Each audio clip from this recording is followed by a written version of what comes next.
Olá, boa noite. Seja bem-vindo a mais um Tá na Web, o programa que te deixa por dentro dos assuntos que estão sendo falados na internet e também de alguns dos temas mais pesquisados no Google. E a internet se chocou, no início dessa semana aí com o caso do cantor do arte popular, o Leandro Lear, que foi condenado por estupro e cárcere privado. Nos trends, vamos dar uma olhada, o nome dele aparece aí com mais de 200 mil buscas. A denúncia foi feita por uma mulher com quem ele teve um relacionamento, E olhando para o cenário nacional, a gente tem uma estatística aí bem triste e preocupante sobre esse assunto. No Brasil, segundo o Fórum Brasileiro de Segurança Pública, a cada 10 minutos acontece um estupro. E esses dados são super recentes do ano passado. Então, para a gente falar sobre isso, sobre esse cenário preocupante, eu chamo aqui no telão a Rejane Sanches, que é vice-presidente da Comissão Nacional da Mulher Advogada da OAB. Tudo bom, doutora Rejane? Seja bem-vinda aqui ao Tá na Web. Boa noite. Tudo ótimo, boa noite.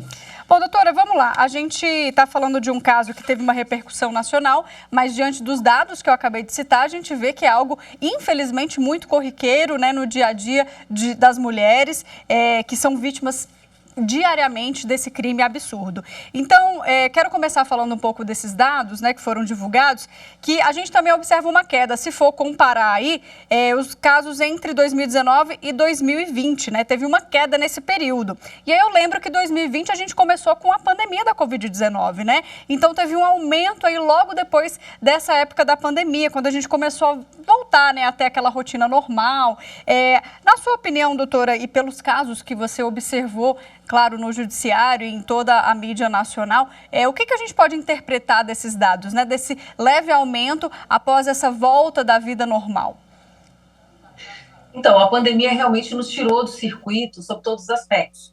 Quer dizer, as mulheres, nós fomos obrigadas a ficar, todos nós fomos obrigados a ficar em casa, sem poder nos locomover, e é claro que os casos que não são subnotificados, que ainda a gente precisa falar sobre a subnotificação, eles eram indicados, eles eram comunicados nas delegacias. Com a impossibilidade ou com a falta de conhecimento das pessoas de poder fazer essa comunicação, inclusive por boletim virtual, que isso inclusive foi uma realidade que foi assodada em razão da pandemia, muitos casos não foram notificados. Então, é natural que a gente comece a ver um crescimento desses números novamente, porque as pessoas novamente têm procurado o atendimento físico para poder fazer o acompanhamento desses casos. Como você citou, doutora, a questão da subnotificação, A gente tem acesso a esses dados, que são os dados, gente, que são registrados, que são protocolados, que são colocados, literalmente, esses dados são públicos, Enfim, por isso que a gente tem acesso. Mas a gente sabe que, além dessa subnotificação, existem também as mulheres que não têm coragem de denunciar. Esse é um cenário comum, É muito comum. Na verdade, assim, a gente precisa partir do princípio que mais de 75% dos agressores são conhecidos, são pessoas que são conhecidas das vítimas, E 97% quase desses agressores são homens. Ou seja, a gente está falando provavelmente de um crime que é cometido num ambiente familiar. Ou se não é familiar, é muito próximo dessa vítima. E por essa razão, seja por uma questão cultural, seja muitas vezes até, infelizmente, por uma abordagem equivocada ainda das famílias, que deveriam apoiar essas vítimas se sentem acuadas e acabam não denunciando, porque tem medo. Ou tem medo porque serão vítimas novamente de uma violência, seja do estupro, ou de uma violência física, ou de outras formas de violência contra a mulher, ou seja, em razão dessa pressão social que é imbricada na mulher, em razão de uma suposta autorização desse corpo a ser utilizado, pelo homem para desejo, enfim, Então, realmente, assim, é um dado muito estarrecedor, não só em relação ao estupro, mas toda e qualquer violência, inclusive assédio no trabalho e assédio que as mulheres são vítimas. Isso tem dados muito interessantes que apontam que mais de 70% dos casos das vítimas nem chegam a denunciar quando são vítimas de algum episódio de assédio ou de violência. Então, realmente, há uma subnotificação clara, e a sociedade precisa encarar esse fato com transparência e com muita seriedade para poder fazer o enfrentamento adequado. Existem alguns projetos, né, que a gente pode destacar do Judiciário. A gente sabe de um deles que foi muito divulgado aqui na TV Justiça e também na imprensa nacional, que é o X vermelho na palma da mão, em várias farmácias, né, locais, mercados, locais de fácil acesso, que serviam para denunciar justamente essa violência doméstica contra a mulher e casos de estupro, enfim. O que a gente pode falar um pouquinho, né, depois desse lançamento aí? Tem acho que 2 anos, não é isso que esse projeto foi criado? Esse projeto é um projeto assim louvável da Associação Nacional de Magistrados. A doutora Renata Gil, inclusive, encampou essa proposta e buscou o apoio de várias entidades, inclusive da própria OAB, no sentido de fortalecer essa campanha, né?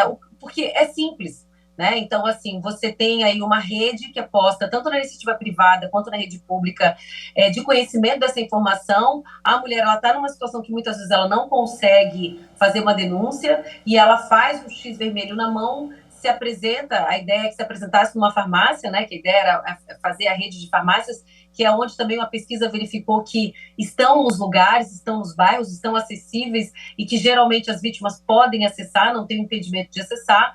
Então, essas pessoas que trabalham nesses espaços também são treinadas para receber essa informação, que aí, quando vê essa situação, acabam contribuindo, ajudando para salvar e para encaminhar essa vítima para o atendimento adequado.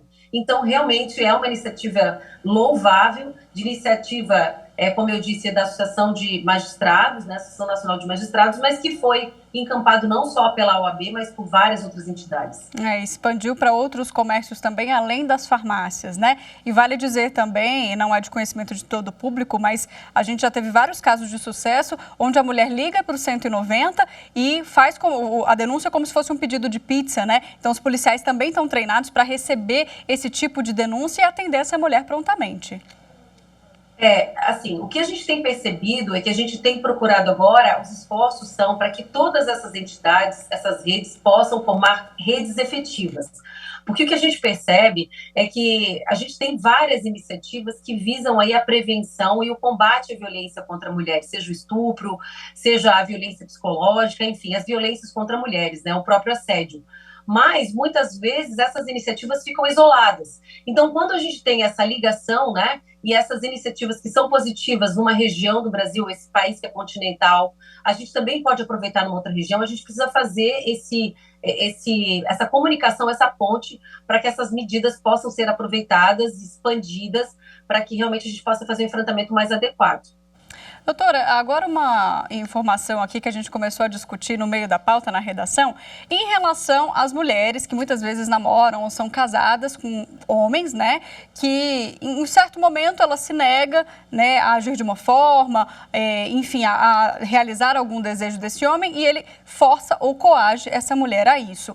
Isso é considerado estupro, né? A gente sabe que a gente vem de gerações e gerações, talvez nossos avós não enxerguem assim, mas é interessante a gente falar sobre o entendimento da letra da lei, né? Então, o nosso grande desafio é valorar a palavra da vítima, porque quando esse crime ele acontece nesse âmbito privado e acontece com muita frequência, quem advoga sabe, porque a gente atende as vítimas dos nossos escritórios, né? Quem que vê? Quem vai saber? Né? Então, quais são os sinais explícitos se há ali um relacionamento inclusive que é reconhecido pela sociedade? Ou seja, a gente tem um desafio muito maior. E é claro que todo ato sexual ele precisa ser validado, ele precisa ser consentido. Se ele não é consentido, é sim uma forma de violência. Agora, como a gente faz para reconhecer isso como um crime? Sim, pode ser que hajam sinais exteriores de violência, como machucados no corpo, né? Enfim, arranhões, enfim, né? Sinais exteriores realmente de violência, mas, na maioria das vezes, o que precisa realmente... O que a gente espera que, inclusive, as autoridades reconheçam aí e valorem a palavra da vítima como aquela que vai ser definitiva para dizer que, sim, a mulher ela foi vítima de uma violência e de um ato sexual que não foi consentido. E aí se caracteriza, sim, o estupro. Doutora, agora vamos falar sobre o exame de corpo de delito, aproveitando esse gancho que você falou sobre a questão, às vezes, da mulher não falar no dia, passar meses sofrendo essa violência, e aí quando ela finalmente decide, né, denunciar o companheiro, o marido, o namorado que seja, ela já não tem marcas no corpo. Então é justamente sobre isso que você fala quando fala da fala da mulher, dessa fala ter valor, ter credibilidade? Exatamente. É claro, o que se espera é que assim que haja agressão, essa mulher ela seja encaminhada, claro, primeiro para fazer o acompanhamento físico, porque a mulher fica devastada, né? Eu acho que isso é redundante, acho que é desnecessário a gente comentar aqui, né? Mas é preciso que haja um acolhimento dessa mulher num estabelecimento de saúde e que esse profissional ele seja preparado para fazer o acolhimento, mas que imediatamente essa mulher seja conduzida até a autoridade policial, né, para fazer o exame de corpo de delito. Evidente que essas marcas no corpo, elas vão desaparecer, porque ela vai tratar ou porque naturalmente elas vão desaparecer. Então, quanto antes ela possa fazer esse exame, inclusive aí para fazer coleta de sêmen, alguma coisa do tipo, né? Então, que isso aconteça. Então, se eventualmente acontecer com alguém, eu sei que isso parece até a gente majorar ainda o sofrimento dessa mulher, né? Mas do jeito que ela estiver, ela pudesse encaminhar para uma, né, para a autoridade para poder fazer esse exame melhor. Agora, é sempre importante aqui a gente mencionar, se a gente tivesse aí um grupo de servidores, se a gente tivesse os servidores, se tivesse um aparato estatal efetivamente preparado, né, para poder fazer esse acolhimento da vítima enquanto aquela que está falando a verdade e aí ser valorado o depoimento dela, certamente a gente não precisasse se preocupar com esse tipo de situação. Então, por isso, a gente sempre faz endossa e fortalece essa ideia de que a mulher ela precisa ser respeitada na sua fala e na sua versão. Perfeito. Doutora, eu queria que você falasse um pouquinho para a gente do trabalho da comissão, né, que você está à frente aí na OAB, e quais os casos que vocês acompanham de perto, quais os casos que vale a pena a gente citar aqui, principalmente de atualização de legislação. A gente sabe que a Lei Maria da Penha é uma lei que fez toda a diferença, né, na proteção dos direitos das mulheres. Então, sem dúvida nenhuma, a Lei Maria da Penha é um marco regulatório, né, de proteção às mulheres do nosso país. Nós tivemos, inclusive, agora no dia 9 de agosto, um evento muito importante que foi aí conduzido pela doutora Cristiane Damasceno, aqui minha colega, conselheira federal, pela OAB do Distrito Federal, que é a presidente da Comissão Nacional da Mulher e hoje, infelizmente, não pôde comparecer, estou representando ela, mas esse dia, inclusive, Maria da Penha esteve conosco, falando aí dos avanços, né, e tudo aquilo que nós temos aí de positivo, mas também de cuidado em relação à própria legislação, né? E a OAB, por si, além desse evento que foi feito no dia 9, lançou agora em agosto essa campanha contra todas as formas de violência. E não só falando da questão da violência contra mulheres, mas também aí falando da violência política de gênero. Agora a gente vai falar sobre violência obstétrica, né? Mas nós iniciamos essa gestão, e Cristiane Damasceno tem feito isso em todo o Brasil, falando sobre o assédio moral e sexual, especialmente no ambiente de trabalho, né, que é uma realidade e a OAB resolveu encarar essa realidade de frente, criando inclusive um canal de denúncia que está no site da OAB para que as profissionais que se sentirem ameaçadas e sofrerem algum tipo de violação da sua dignidade, da sua integridade, seja ela por meio de um assédio moral ou sexual, né, que faça essa denúncia vai ser recebida, vai ser acompanhada de forma aí, muito rígida, né, pelo Conselho Federal, aí com pessoas especializadas para poder dar o encaminhamento adequado e fazer a proteção da mulher advogada para que ela tenha liberdade de atuação e possa viver, tocar a sua vida profissional de uma forma livre e independente, que é o que se espera. Tá certo. Doutora Angélica, para a gente fechar aqui, vamos falar rapidamente para a população em geral quais são os canais de denúncia. A gente já falou aqui do 190, falamos da campanha do Sinal Vermelho, tem também a denúncia online, as delegacias. O que mais que a gente pode citar aqui de exemplo para que essa mulher possa ser, né, assistida ao denunciar o agressor? É muito importante a mulher lembrar do número 180. O 180 é aquele canal que é exclusivo ou que é preparado para receber as denúncias de violência contra mulheres, né? Então, esse número realmente é um número ainda que é bem, a gente gosta de frisar e de divulgar bastante. Mas, é claro, para além disso, sim, as delegacias, né? A gente ainda conta com um número muito pequeno de delegacias especializadas de proteção à mulher, ao idoso, e as crianças, mas as delegacias, também ao próprio Ministério Público, se você souber na sua cidade que tem um Ministério Público, né, uma promotoria, você pode ir, também as defensorias públicas, né, que você tem defensores que podem fazer o atendimento, mas não deixar de levar também essa informação para um policial militar, um guarda municipal, enfim, a pessoa que tiver. E se tiver esse receio, inclusive, de fazer essa denúncia, né, que comunique com uma pessoa próxima, porque essas denúncias, elas podem também ser feitas por pessoas próximas, não necessariamente pela vítima, que, claro, vai ser chamada para comparecer e fazer todo o procedimento policial que é importante ser feito, que vai ser feito. Mas é importante muito as mulheres, elas terem a consciência que devem sempre contar com uma rede de apoio, né? Então, fazendo, se não tiver coragem, como a gente vê aí, né, essa subnotificação, para que possam trazer outras pessoas para contribuir e utilizar todos os canais, desde canais que são os virtuais das delegacias, como também os canais de telefonia, assim como as possibilidades de atendimento presencial, seja as delegacias, Ministério Público e aí por diante. Tá certo. Doutora Regiane, adorei os esclarecimentos, muito obrigada, é um tema necessário que a gente tem que falar, então agradeço demais a sua participação e te desejo uma boa noite.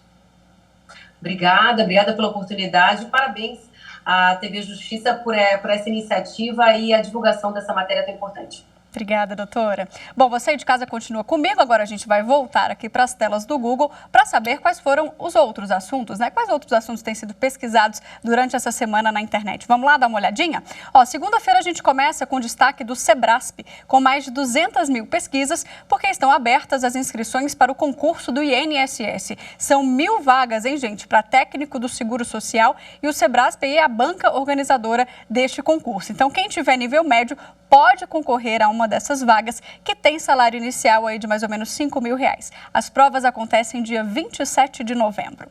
Outro tema que também dominou as redes foi a vacina anticoncepcional masculina, que está prevista para chegar em 2023 no mercado. A previsão foi feita, né, pelo Instituto Indiano de Tecnologia, que é o responsável pelo desenvolvimento dessa substância. A vacina está em fase final dos testes e, além de contraceptiva, ela também promete bloquear a transmissão do HIV. Que legal, né? Tomara, então, que ela realmente esteja disponível em breve aí para todo mundo, no mundo todo. E o destaque de hoje, a gente fecha aqui os trends com Lollapalooza, festival de música, né? Que acontece em março de 2023 em São Paulo, super famoso. A venda dos ingressos começou hoje. E, ó, o ingresso mais barato é de R$1.000 para os 3 dias de evento. Caro, hein?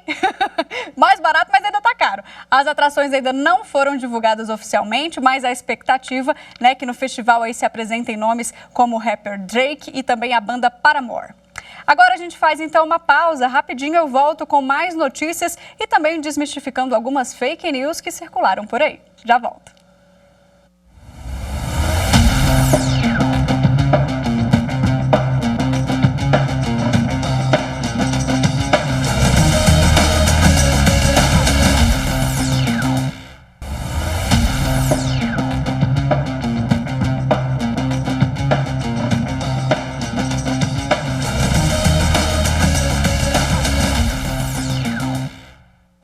Já estamos de volta e vamos agora então para o segundo bloco falando sobre as fake news da semana. Começamos com a fake que está lá no nosso Instagram. Vamos dar uma olhada? Como você sabe, toda semana a gente desmente por lá uma fake news, né? Então a dessa semana é essa aqui, ó. Era fake a informação que circulou nas redes sociais, alegando que o TSE, o Tribunal Superior Eleitoral, proibiu o governo de tomar medidas para baixar o preço dos combustíveis por se tratar de medida ofensiva à legislação eleitoral. Essa informação é falsa, Tanto é falsa que a gente viu aí a queda dos combustíveis. Na nossa programação, então, a gente está falando sobre uma outra fake news, essa que envolve um desconto na conta de luz. Vamos dar uma olhada?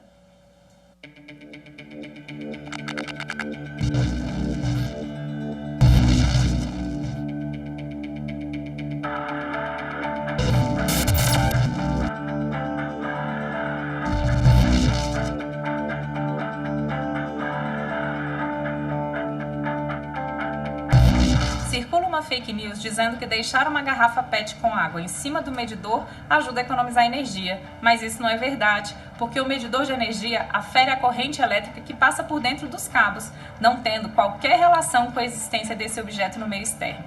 Separamos algumas dicas para que você possa utilizar a energia elétrica de forma eficiente e aproveitar seus benefícios sem correr perigo.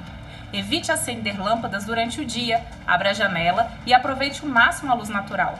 Regule a temperatura do refrigerador adequadamente, de acordo com a estação do ano.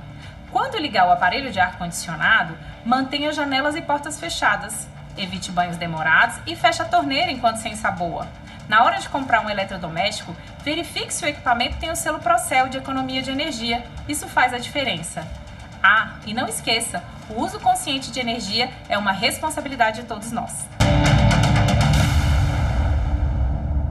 Essa fake news é antiga. Eu lembro pequenininho ouvindo aí esse truque, mas a gente percebe que as fake news elas voltam, né? São cíclicas, é impressionante. Então, para a gente saber aí como economizar na conta de luz, eu vou chamar aqui para conversar comigo o Marco Souto, que é especialista em eficiência energética. Bom, Marco, tudo bem? A gente já explicou aí que essa questão de colocar a garrafa PET aí em cima do medidor não adianta, né? Não existe milagre. O que mais que você pode dar de dica para a gente para aliviar aí no consumo do mês e na conta? Boa noite. Boa noite, Mariana. Não existe mesmo, não tem como. Eu até falo sempre assim, ó, quem colocou a garrafa PET em cima do medidor e economizou é porque já está preocupado com a conta. Não é a garrafa PET, ela não economiza. Para a gente economizar, a gente tem que ficar de olho no consumo, principalmente aquele consumo ou de equipamentos que ficam muito tempo ligados. Aí nós vamos falar de geladeira, essas coisas que ficam durante um período muito grande ligado, ou equipamentos que gastam muita energia, que seria o caso do chuveiro, essas coisas todas. Vamos falar dos vilões, então? O que a gente tem que ficar atento, né? Você mencionou o chuveiro, o que mais? Ferro de passar roupa, né? Lavador, às vezes secador, o que mais? O que eu sempre falo é assim, ó, o que mais gasta energia é aquele com uso prolongado. E às vezes a gente não percebe que tem esse uso prolongado. Por exemplo, um ventilador que fica 24 horas por dia ligado porque está muito quente. Ele vai ser um vilão. A geladeira que fica 24 horas ligada, às vezes ela está com isolamento faltando ali, é um vilão. O chuveiro, banho prolongado, o chuveiro ele gasta muita energia em pouquinho tempo. Então você toma um banho com mais de 5 minutos, vai ser outro vilão da conta de energia. A conta de energia, sim, se a gente descuida, acaba perdendo a mão. E às vezes dá para fazer uma mudança até simples, né? Antigamente a gente usava aquelas lâmpadas incandescentes, hoje a gente tem as de LED que duram mais tempo e também o consumo delas é um pouco menor, né? É muito menor. Nós estamos falando aí de uma lâmpada que consome mais ou menos 20% do que gastava aquela incandescente com iluminação maior. Então, a lâmpada é um exemplo de que a tecnologia ela vem também para agregar. Então, se você tem a possibilidade de trocar aquelas lâmpadas fluorescentes e incandescentes por LED, você vai economizar imediatamente. A mesma coisa quando você tem um equipamento muito antigo, que você percebe que ele já não está mais tão bom o desempenho dele, pode acreditar, se está piorando o desempenho, está aumentando o consumo junto. É meio que comum. Agora, quando é que compensa a gente investir naquele sistema de energia solar, que é um sistema caro, mas que para alguns casos compensa, né? Quais seriam esses casos? Em primeiro lugar, você tem que ter o telhado. Então, se você mora numa casa, você tem o seu telhado, vale a pena investir. Se você morar num prédio, não. No prédio você já não tem telhado para colocar as placas solares. Se você tem uma conta, a partir de, hoje no Brasil, R$250, você já consegue investir num sistema desse, num sistema fotovoltaico, e, por incrível que pareça, o valor que você pagaria de conta, você passa a pagar nesse sistema de energia fotovoltaica, que lá na frente, então depois de alguns anos pagando essa parcela, você acaba quitando a parcela e continua com o benefício por até 25 anos de geração de energia. E tem também que avaliar assim, a região, né? Por exemplo, Curitiba, que chove muito, faz frio, talvez não seja tão interessante, mas as regiões mais quentes, esse benefício é real. É mais ou menos, pior dizendo que é assim, tanto Curitiba, imagina o centro do Brasil sendo Goiás. Então vamos pegar ali Minas Gerais e Goiás sendo o centro do Brasil. A gente subindo para o sentido norte ou descendo sentido sul, a gente vai tendo a mesma variação, porque a placa fotovoltaica, quando está muito quente, ela também não tem um bom desempenho, assim como ela não tem quando tem muita chuva. Então, o melhor, chamar um profissional para ele analisar. Ele vai conseguir, inclusive, levantar os dados da insolação, da irradiação solar do lugar, do ambiente, e aí sim, ele vai conseguir projetar o sistema ideal para você, porque o que você falou está perfeito. de um lugar, assim, de uma cidade até para outra do lado, pode mudar completamente essa insolação. Tá certo. Adorei as dicas, Marco. Muito obrigada. E vamos economizar sem garrafa PET aí no medidor, que não adianta. Não adianta mesmo. Obrigada, querido. Boa noite. Boa noite. Bom, gente, eu fico por aqui, então não deixe de seguir a gente aí nas redes sociais da TV Justiça, Instagram, Twitter, YouTube e Spotify. A gente está em todos os lugares. Muito obrigada pela sua companhia. Eu te espero na próxima semana. Até lá.